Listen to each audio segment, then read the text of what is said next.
Qora Pantera. Yo'q, Severus Snape rolida qora tanli aktyor, unchalik chiroyli bo'lmagan Germiona. Filmlardagi atmosferaga umuman o'xshamaydigan kadrlar, sehrli olam tizeri, sehrsiz, shu va shu kabi izohlar va fikrlarni HBO tomonidan taqdim etilayotgan Garri Potter va Hikmatlar toshi seriali to'g'risidagi xabarlar chiqqandan beri hamma joyda kuzatyapsiz. HBO serial ustidagi ishlarni boshlagan vaqtdayoq serial iloji boricha kitobga yaqinlashtirilishini, kino franshizasiga emas, aynan kitobga tayanilishini yaqqol ta'kidlagan bo'lsa-da, kino muxlislari va original filmni hurmat qilgan holda ulardan ham ayrim detallar olingan. Undan tashqari originallikni saqlash uchun nafaqat kitobga, nafaqat kinoga tayanishning o'zi yetarli emas. Studiya bu ishni qanchalik uddalagani, kasting va tizer bizga qanday atmosfera va'da qilayotganini kelgusi bir necha daqiqa ichida tahlil qilamiz. Siz bo'lsa tizer va serial to'g'risida o'z fikringizni izohlarda yozib qoldiring. Qaytgancha kino va kitob muxlislari, video tagidagi izoh nomli jang maydoni siz uchun ochiq. Faqat iltimos, so'kish bo'lmasin. Albatta, Garri Potter tizer tahlili Papa Essiedu ijrosidagi Severus Snape personajisiz o'tmaydi.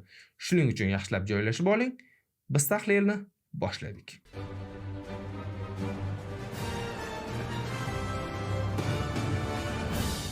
To'g'ri, avvalgi videoda keyingi video DC o'zini qanday sindirdi mavzusida bo'ladi degan edim. Bu hozir montaj jarayonida, chunki u ancha qiyin mavzu. O'rtada tezda teaser tahlil chiqaray degan qarorga keldim. Undan tashqari Telegramda kuzatadiganlar biladi, yo'qolib qolganimni ham, endi jiddiy qaytganimni ham.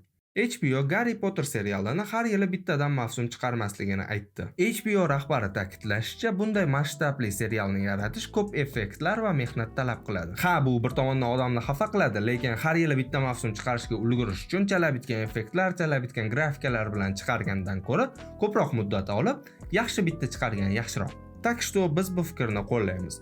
Muddat to'g'risida gap ketar ekan, HBO shu vaqtgacha birinchi mavsum chiqish sanasini aniq e'lon qilmayotgan edi. Teaser bilan esa serial 2026-yil Christmas mavsumida uzatila boshlanishi aytildi. Albatta, barcha qism birdaniga taqdim etilmaydi. Katta ehtimol serialning so'nggi 4-5 ta qismlari 2027-yilga qoladi. Endi esa kunning asosiy savollariga kelsak, sehrli olam to'g'risidagi teaserda sehr yo'q. Bizga ko'rsatilgan yagona sehr esa Qora Panteraning Lumosi. Ha, bu fikr to'g'risida har xil qarashlar bo'ldi, lekin Nespoiler kanali ijodkorlari ajoyib bitta sabab ko'rsatishdi. Unga ko'ra, HBO rahbari ta'kidlagandek, sehr effektlari ustida ishlash ko'p mehnat talab qiladi. Mavsum chiqishiga hali deyarli 1 yil borligini hisobga olsak, katta ehtimol studiya hali effektlar ustida ishlashni to'liq boshlamagan. Shu sabab studiyada ikkita yo'l bor edi. Teaser uchun tez bitirib berilgan va muxlislar katta ehtimol bilan yoqtirmaydigan effektlar bilan sehr jarayonini ko'rsatish yoki umuman ko'rsatmaslik va teaserni realroq qilish. Menimcha HBO to'g'ri qaror qilgan. Ammo sehr yo'qligi sehrli olamning sehrli ko'rinishiga ta'sir qilganmi yoki yo'q? Buning yechishi sizga. Izohlarda yozib qoldiring. Lekin menimcha teazerdagi asosiy masala sehr bor yoki yo'qligida emas. Asosiy masala HBO bizga aynan nimani ko'rsatishni tanlaganida. Chunki bu oddiy yoshlar ertagining ekranizatsiyasi emas. Bu muxlislarga biz qanday Garri Potter qilyapmiz degan savolga birinchi javob. Va e'tibor bering, ular bizga katta janglarni, Hogwarts ichidagi eng sehrli lahzalarni yoki ko'zni qamashtiradigan mo'jizalarni ko'rsatmadi. Aksincha, ancha sodda, hatto sovuqroq ham. Shu darajada sovuqki, dastlabki ilk soniyalarida bu HBOning navbatdagi Auroraga o'xshab ham ketadi. Bu esa tasodif emas, chunki serial birinchi kitobdan, ya'ni Garrining oddiy va zerikarli hayotidan boshlanadi. Bu loyiha serial bo'lgani uchun studiyada ko'proq ekran vaqti bor va kino ijodkorlari ochib bera olmagan, ko'rsatib bera olmagan detallarni bemalol ochib bera oladi. Va katta ehtimol bilan serialda Garri Potterning odamlar orasidagi oddiy hayoti ham filmlardan ko'ra batafsilroq ko'rsatiladi. Ya'ni serialda Garrining qanchalik yolg'iz ekanini his qildirishga yetarlicha vaqt bo'ladi. Bu esa aynan Garri Potter franshizasini sog'ingan fan baza uchun kerak bo'ladigan hissiyot. HBO serial ustida ishlashni aytgan zahoti hammaning xayoliga kelgan narsa kinoda ko'rsatilmagan detallarni ko'rsatishdan boshqa serialning qanday ustun jihati bo'ladi. Undan tashqari serial kinodan nimasi bilan farq qiladi deb ham o'ylagan edik. Teaserga qaraganda HBO bu savollarning barchasiga bir so'z bilan javob bergandek.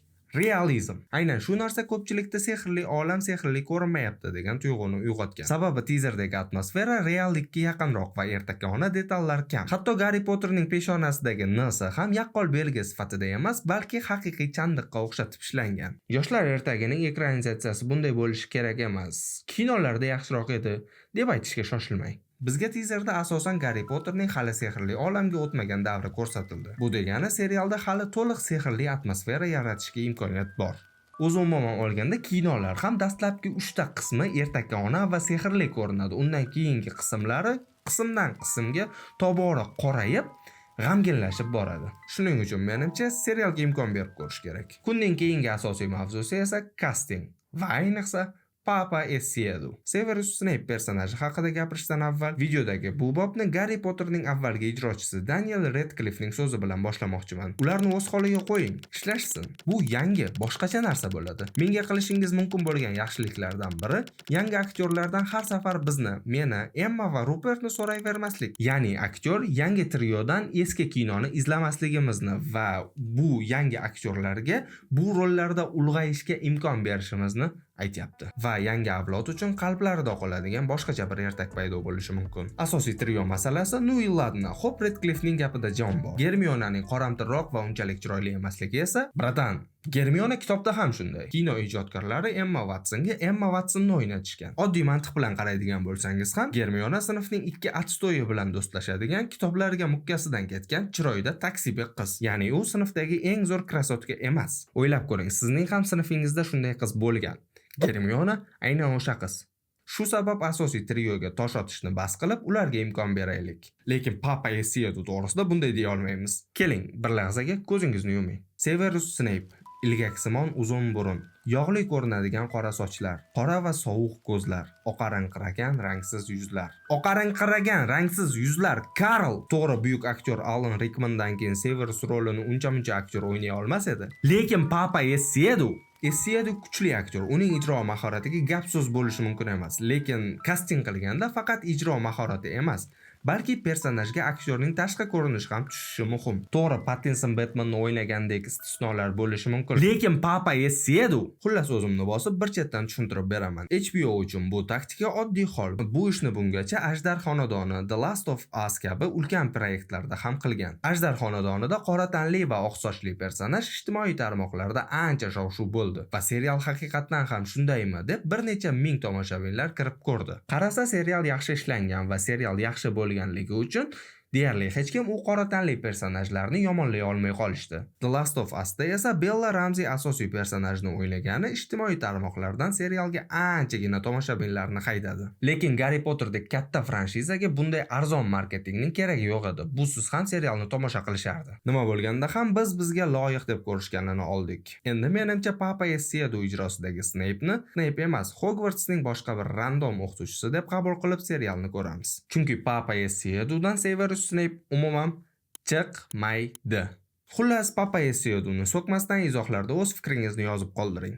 Serialning kinoga qaraganda kichik ustunliklaridan yana biri keyingi mavsumlarda asosiy rollarda bo'ladigan personajlarni dastlab boshlarida kichik rollarda ko'rsatib ketishi. Bunga tizerdagi yaqqol misollardan biri Ginny Weasley. Ron onasi bilan poyezdda xayrlashayotgan paytda orqa fonda Ginny Weasleyni ko'rishimiz mumkin. Ha, bu joyda u shunchaki orqa fondagi oddiy qiz bo'lib ko'rinadi. Lekin kelajakda katta rolga ega bo'ladigan personajlarni oldindan ko'rib borish, ularning keyin birdaniga yo'q joydan paydo bo'lib qolgandek tuyulishining oldini oladi. Balki serial davomida keyinroq muhim bo'ladigan o'qituvchilar yoki Garrining ota-onasining do'stlarini ham bir-ikki kadrlarda ko'rsatib ketishar. Agar shunday bo'lsa, bunga respekt albatta. Ro'yxat bo'yicha keyingi detallar esa maktabning ko'rinishi, Dumbledore, McGonagall, Hagrid, dars jarayonlari va Malfoy. Menimcha bu kastlar va detallarning barchasi juda yaxshi ishlangan. Bir vaqtning o'zida ham kitobni, ham kinoni hurmat qilgan holda detallangan. Lekin ayrim joylarda Malfoy roli ijrochisi ham unchalik yoqmayapti degan izohlarni ko'rdim.